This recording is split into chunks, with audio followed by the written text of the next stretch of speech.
You big man. We all know how we can move the thing forward. And we now say, them man, the front line there scene.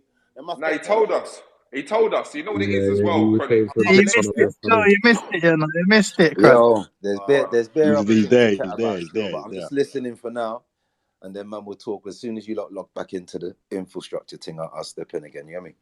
I was trying to get back there, but you get me. No, let's go there. Let's go there. Basically, Mega, you know, it's Chronik, yeah?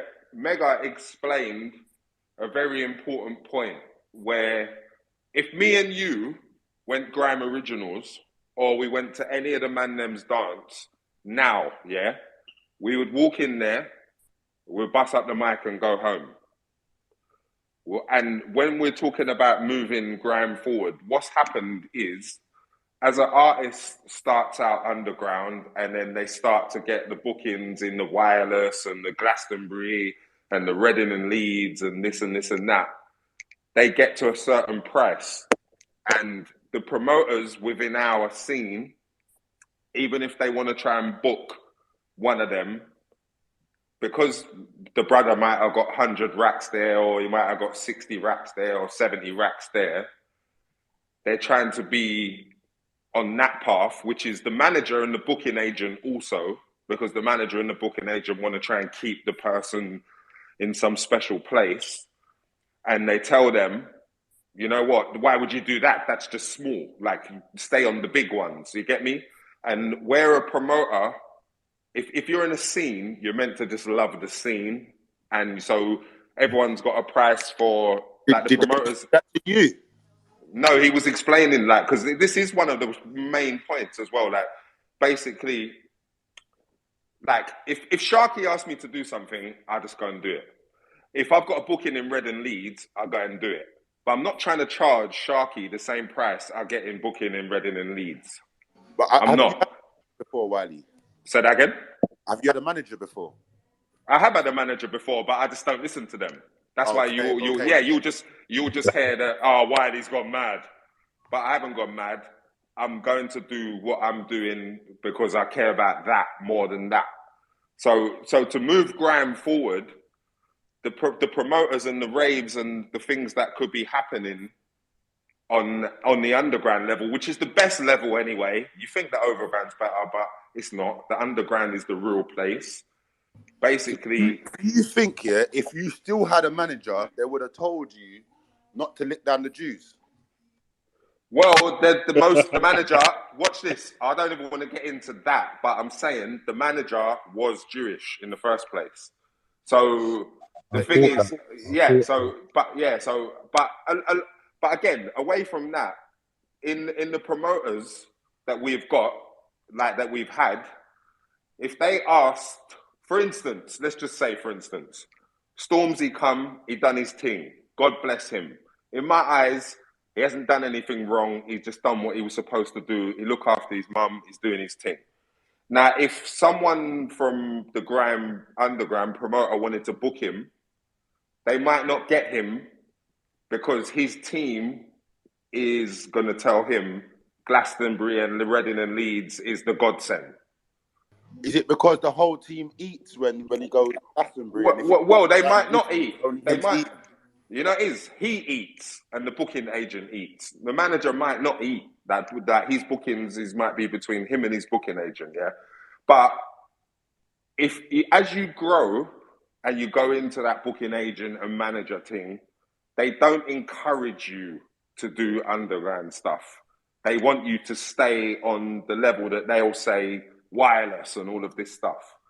And where we could have gone wrong is, you're meant to always get, like, for instance, drum and bass, they're tight-knit. They will always do what they got to do. If one of them gets big, if he's got to do a booking for Hysteria, Kenny Khan or someone, he's not trying to lick down Kenny Khan with the Reading and Leeds price.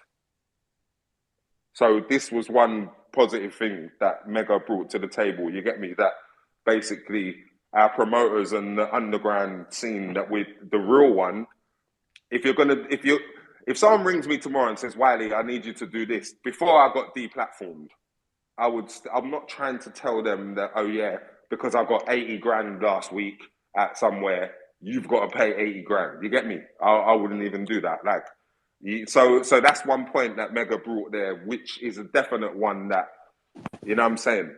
See what I'll add to that, yeah, Wiley, yeah, is that this is more for the people who came through those mechanics, because there's going to be tons of artists that didn't come through those mechanics, yeah, who actually made something for themselves, you know what I mean?